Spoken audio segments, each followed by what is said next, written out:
الأكلة اللي كل الناس بتعشقها، تعالوا نعملها في البيت ووداعا خلاص لعربيات الشارع. هنجيب الطاسة بتاعتنا أو الصينية ونحط فيها شوية زيت وننزل عليها بالكبدة المتقطعة مكعبات صغيرة.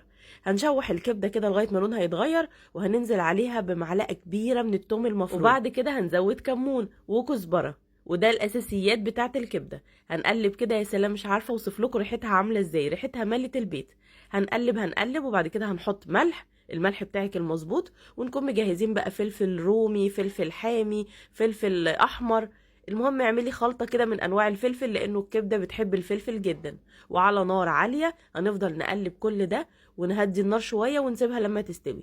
خلاص الكبدة ما بتاخدش اكتر من 10 دقايق وبتكون جاهزة. هنحط قبل ما نطفي النار على طول عصير ليمونة وشوية بقدونس، وهي جاهزة كده معانا للسندوتشات على طول. ويلا العيش الفينو بتاعك وحطي الكبدة في السندوتشات، اجمل الاكلات. اصل احنا على طول بنحب الاكلات السريعة والسهلة والبسيطة، ومفيش اسهل ولا ابسط من كده. اكلة خلصت في 10 دقايق حرفيا وبألف هنا.